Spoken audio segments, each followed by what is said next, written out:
You're listening to Rabbi Aryeh Wolbe of Torch in Houston, Texas. This is the Jewish Inspiration Podcast. Very quick idea on this week's Parsha. This week's Parsha, this past week, this is something I heard from Rabbi Nagel. I want to share a little insight, a little word of inspiration about Parshas Vayakheil-Pekudei. We talk about the drapes that were made for the temple. Now, there were two different types of drapes that were made, Maaseh Choshev and Maaseh Rokem. One was double-sided, that they looked exactly the same on both sides. So they did embroidery, and the embroidery was seen on both sides. So exactly what you had on one side, you had on the other side. But then there was a very unique type of embroidery that it showed a completely different picture on the other side. And one of the drapes that they had in the temple had a completely different picture on the other side. Where was that placed? At the entrance to the Holy of Holies.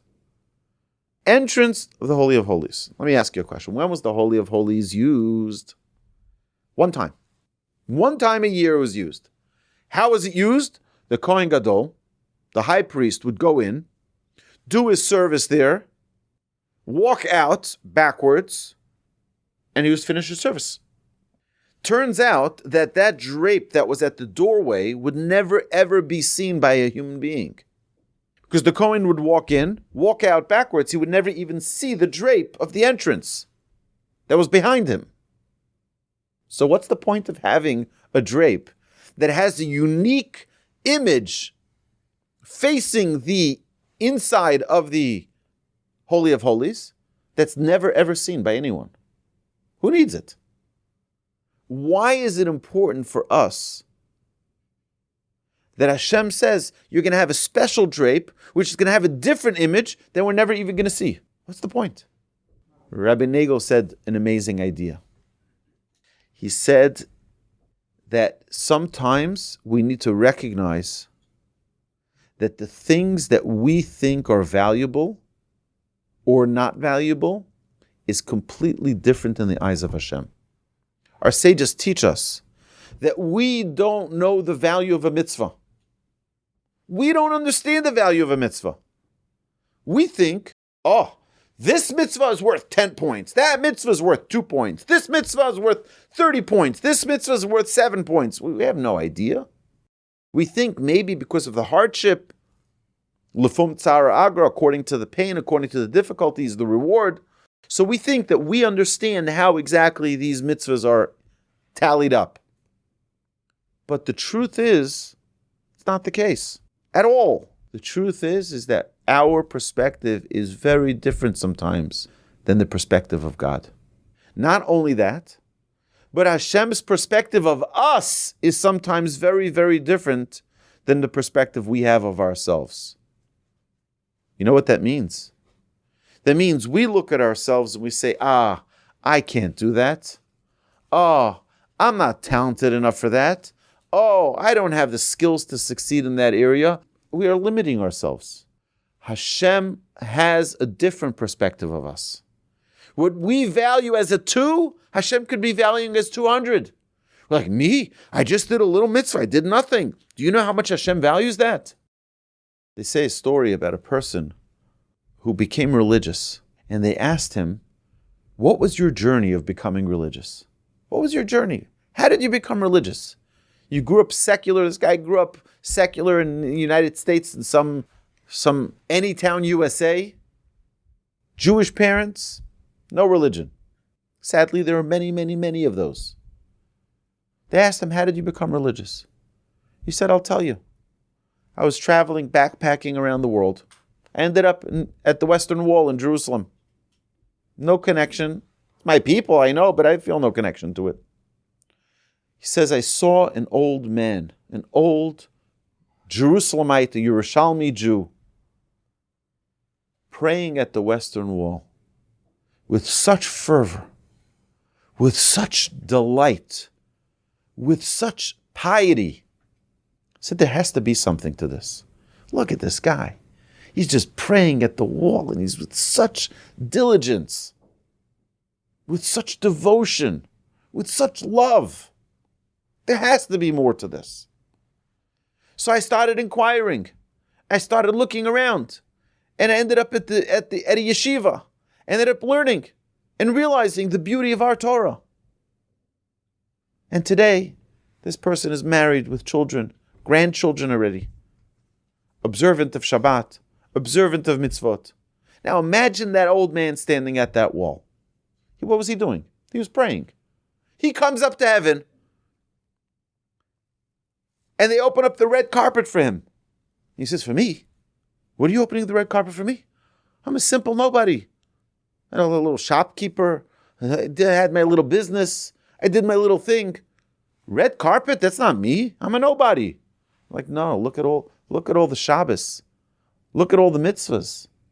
Look at all the tefillin and the tzitzis that are worn every day by this person. This person, I've never met him. Never met him. I have no idea who he is. I said, yeah, you never met him. But he saw you praying once at the wall. And he was so moved by it. He started discovering his Judaism. And he decided to change his life. And now every single mitzvah that he and his entire family will observe forever is on your account. See, we see things from our perspective. But Hashem sees a totally different perspective of us. We're looking from the outside. This is what we see. Hashem has a different perspective. We have to recognize that. Sometimes we will never, ever, ever see Hashem's perspective. And Hashem is a God of kindness. Hashem is a God of mercy. Our sages tell us that someone who holds his mouth from speaking negativity about another person cannot fathom the reward in heaven. Cannot fathom. What did I do? I did. So I didn't say lashon hara about my neighbor. I didn't say lashon hara about my ex-wife. I didn't say lashon hara about the person I hate, my competitor. Okay, it's not such a big deal. You're making me like I'm some Moses now, right? No. You know the reward in heaven for that? To the greatest illumination ever. It's unbelievable. We think like, oh, it's a little, I did nothing. You went out of your way to help somebody. In your eyes, it seems like it's nothing. But in Hashem's eyes, totally different perspective. And now we can understand why that drape was not visible to any human being. We need to know that there are certain things that are not visible to us ever. They're visible to Hashem though. And Hashem's perspective is very different than ours. We have to appreciate that. We have to understand as parents, and that's how we got into this conversation to begin with, why we started this recording. As parents, our perspective of our children needs to be God-like, where we see the potential that our children don't see in themselves, and we need to bring them the light of that potential. Where we see he's capable of doing it. A child is doubting himself. I don't think, maybe I can't, I don't know. We need to bring it out. We need to give them the ability to shine, to glow. As parents, we're almost God-like for our children, particularly when they're young. They're completely dependent on us. They're relying on being fed as infants, as newborns, as infants, as toddlers, as little children. They're dependent completely on us. We are their God, in a way. We should see a different perspective of our children. See their greatness. And show them their greatness. Show them what they're capable of. Just like we mentioned last week about the mirrors that the women used and donated to the wash basin, to the shiur. They used those mirrors to shine it back at their husbands, at their children, to show them their true potential. They used it to show them what they're capable of. The same is with these drapes. We should not see the same vision our children see in themselves. They may be shy, I don't know, probably can't, maybe I could, we as the parents, we have to reignite the confidence in our children. They can. We know what they're capable of. I think it's a very important perspective for us to have in parenting and definitely in our relationship with Hashem. Hashem values our mitzvahs, our observance, far greater than we can ever imagine. So embrace it. Feel the love, feel the closeness. My dear friends, have an amazing week. You've been listening to Rabbi Aryeh Wolbe on a podcast produced by Torch, the Torah Outreach Resource Center of Houston. Please help sponsor an episode so we can continue to produce more quality Jewish content for our listeners around the globe. Please visit torchweb.org to donate and partner with us on this incredible endeavor.